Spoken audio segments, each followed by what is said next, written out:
Hello, good evening to all of you. ಈಗ ನಿಮಗೆ ಮಕರ ಲಗ್ನದ ಪ್ರಾರಬ್ಧ ಕರ್ಮವನ್ನು ಮೊದಲಿಗೆ ನೋಡೋಣ. ಇದೊಂದು ಮಕರ ಲಗ್ನದ ಜಾತಕ, ಏಪ್ರಿಲ್ 20th 1964.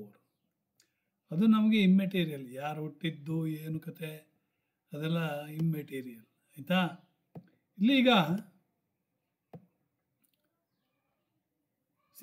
ಯಾವುದೇ ಲಗ್ನ ಆದರೆ 12ನೇ ಮನೆ, ಲಗ್ನದಿಂದ 12ನೇ ಮನೆ ಪ್ರಾರಬ್ಧ ಕರ್ಮವನ್ನು ತೋರಿಸ್ತದೆ. ಯಾತಕ್ಕಂದರೆ ಅದು ಭಾಗ್ಯದಿಂದ 4ನೇ ಮನೆ, ಭಾಗ್ಯದ 4ನೇ ಮನೆ 12ನೇ ಮನೆ ಬರ್ತದೆ. 4ನೇ ಮನೆ ಏನು ಕೇಳಿ, that is our home. So ಭಾಗ್ಯಕ್ಕೆ ನಮ್ಮ ಮನೆ, ಭಾಗ್ಯದ ಮನೆ, ಭಾಗ್ಯಕ್ಕೆ ಮನೆ ಅಂದರೆ ನಮ್ಮ ಪೂರ್ವಜನ್ಮದ ಪ್ರಾರಬ್ಧ ಕರ್ಮ ಎಲ್ಲ ಅಲ್ಲಿ ಜಯ ವಿಜಯರು ಪಾಪ ಪುಣ್ಯಗಳ ಒಂದು ಲೆಕ್ಕವನ್ನು ಇಟ್ಟು ಪಾಪ ಹೆಚ್ಚೋ ಪುಣ್ಯ ಹೆಚ್ಚೋ ಅಂತ ನಮ್ಮಲ್ಲಿ ಕಥೆನೇ ಇದೆ ಹಾಗೆ. ಓಕೆ, ಅದೇ ರೀತಿ ಆರೂಢ ಲಗ್ನದಿಂದ 12ನೇ ಮನೆ, ಚಂದ್ರನಿಂದ 12ನೇ ಮನೆ, ಹಾಗೆ ನವಾಂಶದಿಂದ 12ನೇ ಮನೆ. ಈಗ ಒಂದು ಜಾತಕವನ್ನು ತೆಗೆದುಕೊಂಡ್ರೆ ಇದರ ನವಾಂಶ, ಇಲ್ಲಿ ಲಗ್ನಾಂಶ ನೋಡಿ. ಇವರದ್ದು ಲಗ್ನ ಮಿಥುನ ಲಗ್ನ, ಆದರೆ ಇಲ್ಲಿ ವೃಶ್ಚಿಕ ಲಗ್ನ. ಲಗ್ನಾಂಶ ಅಲ್ಲಿಂದ 12ನೇ ಮನೆ, ಇದು ಯಾವುದೋ ತುಲ. ಓಕೆ, ಸೊ ಅದೇ ಥರ ಇಲ್ಲಿ ಚಂದ್ರನಿಂದ 2ನೇ ಮನೆ 12ನೇ ಮನೆ ಕೇತು. ಚಂದ್ರನಿಂದ 12ನೇ ಮನೆಯನ್ನು ನೋಡಬೇಕಾಗುತ್ತೆ ನೀವು. ಓಕೆ, ಸೊ ಚಂದ್ರನಿಂದ ರಾಹು ಇಲ್ಲ ಆದರೆ ಇದ್ದರೆ ಅವರು ಅಜ್ಜಿ ಅಥವಾ ನಾನಿ, ದಾದಿ ಅಥವಾ ನಾನಿ ಅವರ ಜೊತೆಯಲ್ಲಿ ಬೆಳೀತಾರೆ ಅಂತ, ತಾಯಿಯ ಜೊತೆಯಲ್ಲಿ ಬೆಳೆಯುವುದಿಲ್ಲ. ಚಂದ್ರನಿಂದ 12ನೇ ಮನೆಯಲ್ಲಿ ಕುಜ ಇದ್ದರೆ ಸಿಬ್ಲಿಂಗ್ಸ್ ತೊಂದರೆ. ಅದೇ ಬುಧ ಇದ್ದರೆ ಯಂಗರ್ ಬ್ರದರ್ಸ್ ತೊಂದರೆ. ಶನಿ ಇದ್ದರೆ ಕಾರ್ಮಿಕರಿಂದ ತೊಂದರೆ.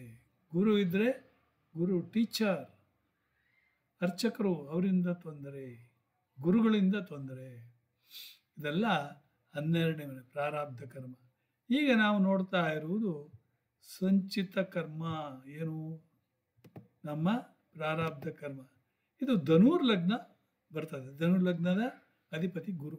ಗುರು ಅಂದರೆ ನಾನು ಹೇಳಿದೆನಲ್ಲ, ಹಿಂದಿನ ಕಾಲದಲ್ಲಿ ಯಾಕಂದರೆ ಗುರು ಯಾವಾಗಲೂ ಸ್ವಲ್ಪ ಮಟ್ಟಿಗೆ ಅವರಿಗೆ ಅಹಂಕಾರವನ್ನು ಕೊಡ್ತದೆ, ನನಗೆ ಎಲ್ಲ ಗೊತ್ತಿದೆ ಅಂಥೇಳಿ.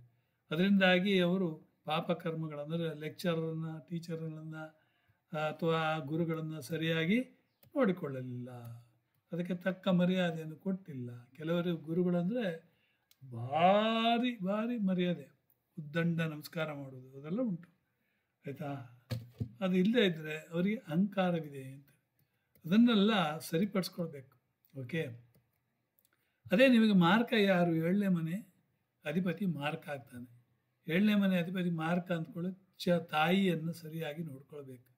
ಓಕೆ, ತಾಯಿಯನ್ನು ಚೆನ್ನಾಗಿ ನೋಡ್ಕೊಳ್ದೇ ಇದ್ದರೆ ಇತ್ತೆಗೆಯಂತೂ ಭಾಳಷ್ಟು ಕಥೆಗಳನ್ನು ಕೇಳ್ತಾ ಇರ್ತೇವೆ. ಮೊನ್ನೆಯೊಬ್ಬರು ಯಾರೋ ತಾಯಿಯನ್ನು ವೃದ್ಧಾಶ್ರಮ ಸೇರಿಸಿದ್ರು, ಸತ್ತೋದ್ರು.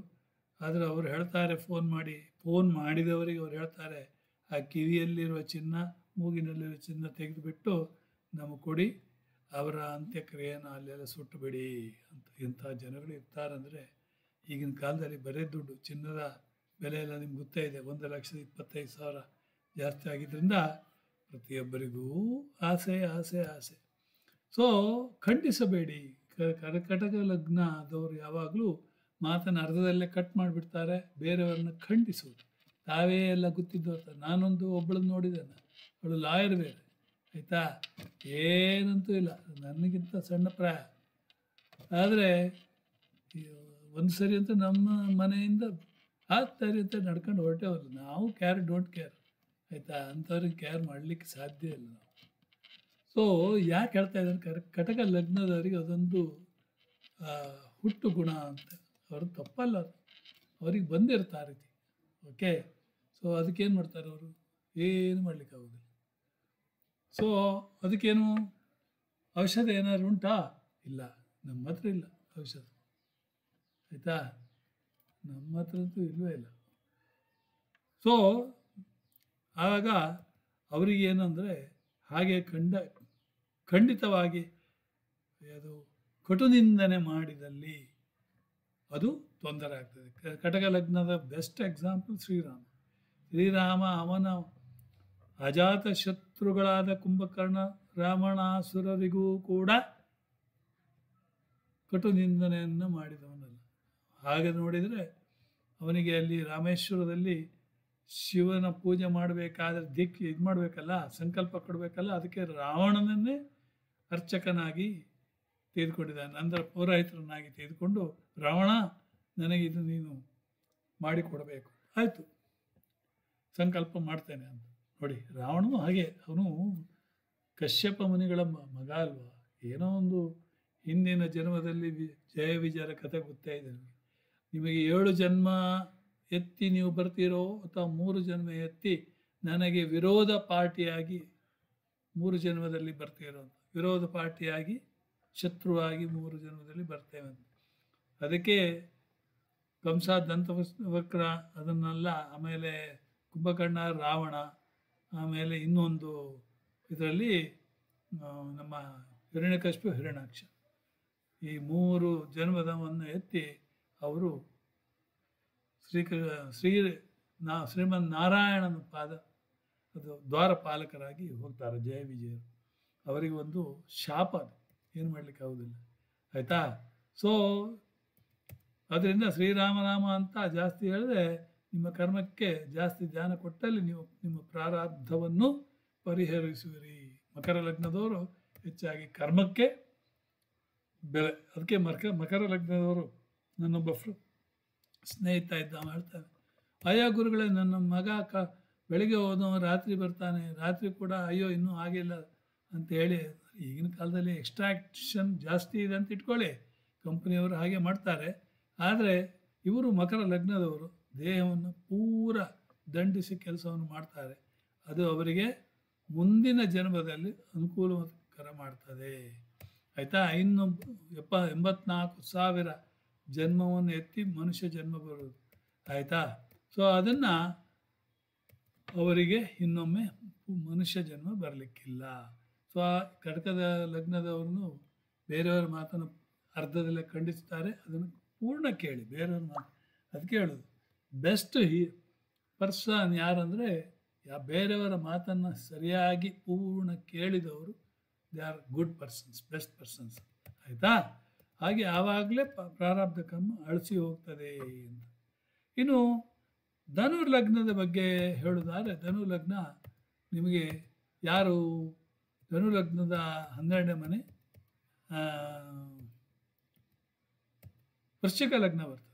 ಓಕೆ, ವೃಶ್ಚಿಕದ ಅಧಿಪತಿ ಕುಜ, ಅಂದರೆ ಧನುರ್ಲಗ್ನದಲ್ಲಿ ಸ್ವಲ್ಪ ಅಹಂಕಾರ ಬರ್ತದೆ, ಮತ್ತು ಕಾಮದಲ್ಲಿ ಸ್ವಲ್ಪ ಕಂಟ್ರೋಲ್ ಮಾಡ್ಕೋಬೇಕಾಗತ್ತೆ, ಯಾಕಂದರೆ ಅಲ್ಲಿ ಕುಜ ಅಧಿಪತಿ, ಇಲ್ಲಿ ಗುರು. ಓಕೆ, ಸೊ ಕಾಮಾತರು ಈ ಜನ್ಮದಲ್ಲಿ ಆ ಕಾಮವನ್ನು ಕಂಟ್ರೋಲ್ ಮಾಡಿದ್ರೇ ಸ್ವಲ್ಪ ನಿಮಗೆ. ಆಮೇಲೆ ಮೆಟೀರಿಯಲಿಸ್ಟಿಕ್ ಲೈಫ್ ಹಾಗೂ ಆಧ್ಯಾತ್ಮಿಕ ಜೀವನ ನೀವು ನಿಮ್ಮ ಜನ್ಮದಲ್ಲಿ ಬ್ಯಾಲೆನ್ಸ್ ಮಾಡ್ಕೊಳ್ಬೇಕಾಗುತ್ತೆ, ಆಯಿತಾ. ಹಾಗೆ ಬ್ಯಾಲೆನ್ಸ್ ಮಾಡಿದಲ್ಲಿ ನಿಮಗೆ ಪ್ರಾರಬ್ಧ ಕರ್ಮ ಸ್ವಲ್ಪ ಕಡಿಮೆ ಆಗಲಿಕ್ಕೆ ಸಾಧ್ಯ ಉಂಟು. ನೀವು ಈ ಹಿಂದಿನ ಜನ್ಮದಲ್ಲಿ ಏನು ಮಾಡಿದೆ ಅಂದರೆ ಆಧ್ಯಾತ್ಮಿಕತೆ ಒಳಗೆ ಮುಳುಗಿ ಹೋಗಿ ಬೇರೆಯವರನ್ನ ಮೋಟಿವೇಟ್ ಮಾಡಲಿಕ್ಕೆ ಮರೆತು ಬಿಟ್ಟಿದ್ರಿ. ಮೋಟಿವೇಟ್ ಮಾಡಬೇಕು, ನಿಮ್ಮನ್ನು ನೀವೇ ಮೋಟಿವೇಟ್ ಮಾಡ್ಕೊಳ್ಳಿ, ಬೇರೆಯವ್ರನ್ನೂ ಮೋಟಿವೇಟ್ ಮಾಡಬೇಕು. ಆವಾಗಲೇ ನಿಮಗೆ ಏನಾಗ್ತದೆ, ಪ್ರಾರಬ್ಧ ಕರ್ಮಗಳು ಬ್ಯಾಲೆನ್ಸ್ ಆಗುವುದು, ಕಡಿಮೆ ಆಗ್ತದೆ, ಆಯಿತಾ. ಇದಿಷ್ಟು ಹೇಳಿ ನಾನು ಇಲ್ಲಿಗೆ ಈ ಒಂದು ವಿಡಿಯೋವನ್ನು ನಿಲ್ಲಿಸ್ತೇನೆ. ಆದರೂ ಕೂಡ ನಿಮಗೆ ಯಾಕೆ ಹೇಳ್ತಾ ಇದ್ದೀನಿ ಅಂದರೆ, ಇದು 12ನೇ ಮನೆ ಯಾವುದು, ವೃಷಭ ಲಗ್ನ, ಆಯಿತಾ. ಸೊ ಮೇಷ ಲಗ್ನಕ್ಕೆ ಮೀನ ಲಗ್ನ, ವೃಷಭ ಲಗ್ನಕ್ಕೆ ಮೇಷ ಲಗ್ನ. ನೋಡಿ, ಅದು ಅಧಿಪತಿ ಯಾರು ಅಂದು ಕೂಡ ನಿಮಗೆ ಗೊತ್ತಾಗಲೇಬೇಕು. ಅಹಂಕಾರ ಬರ್ತದೋ ಅಥವಾ ಒಡ ಮಾತಾಡ್ತಾರೋ. ತುಲಾ ಲಗ್ನಕ್ಕೆ ಕನ್ಯಾ ಲಗ್ನ, ಕನ್ಯಾ ಲಗ್ನದವರು ಬಿಸ್ನೆಸ್, ಓಕೆ, ಒಳ್ಳೆ ಬಿಸ್ನೆಸ್ ಪಾರ್ಟ್ನರ್ಸ್. ಸೊ ಆಮೇಲೆ ತುಲಾ ಲಗ್ನದವರು ಬೇರೆಯವ್ರನ್ನ ಕ್ರಿಟಿಸೈಸ್ ಮಾಡೋದು ಜಾಸ್ತಿ. ಸೊ ಕ್ರಿಟಿಸೈಸ್ ಮಾಡೋದನ್ನು ಕಡಿಮೆ ಮಾಡಿ ನಿಮ್ಮನ್ನು ನೀವೇ ಬ್ಯಾಲೆನ್ಸ್ ಮಾಡಿಕೊಳ್ಳಿ ಅಂತ, ಆಯಿತಾ. ಸೊ ಹಾಗೆ ಮೀನ ಲಗ್ನಕ್ಕೆ ಕುಂಭಲಗ್ನದವರು ಏನು, ಕುಂಭಲಗ್ನದವರು ಒಂದು ರೀತಿಯಲ್ಲಿ ಸಾಮಾಜಿಕ ಸೇವೆಯನ್ನು ಮಾಡುವಂಥವರು. ಹೀಗೆ ಕುಂಭಲಗ್ನಕ್ಕೂ ಆ, ಆ, ಅಧಿಪತಿಯ ಮಾರಕ ಯಾರು? ಸೂರ್ಯ ಅಂದ್ಕೊಳ್ಳಿ ಅಹಂಕಾರ ಬರ್ತದೆ ಅವರಿಗೆ. ಅಹಂಕಾರವನ್ನೇ ನಮಗೆ ಗೊತ್ತಿದೆ ಎಲ್ಲ. ಟಿ ಎನ್ ಶೇಷನ್ ಗೊತ್ತಲ್ಲ ನಿಮಗೆ, ಖಡಕ್ ಸಂದೇಶವನ್ನು ಕೊಡುವಂಥವರು. ಆಯಿತಾ? ಪಾಪ ಈಗ ವೃದ್ಧಾಶ್ರಮದಲ್ಲಿದ್ದಾರೆ. ಸೊ ಅದು ಆವಾಗ ಪ್ರಾರಬ್ಧ ಕರ್ಮನ ಕಡಿಮೆ ಮಾಡಬೇಕಾದ್ರೆ ನೀವು ಸ್ವಲ್ಪ ಅದನ್ನೆಲ್ಲ ಯೋಚನೆ ಮಾಡಬೇಕಾಯ್ತಾ? ಇಷ್ಟನ್ನು ಹೇಳಿ ಇಲ್ಲಿಗೆ ಮುಕ್ತಾಯ ಮಾಡ್ತಾನೆ. ಜನಗಣಮನ ಅಧಿನಾಯಕ ಜಯ ಹೇ ಭಾರತ ಭಾಗ್ಯ ವಿಧಾತ. ಜೈ ಕರ್ನಾಟಕ ಮಾತೆ.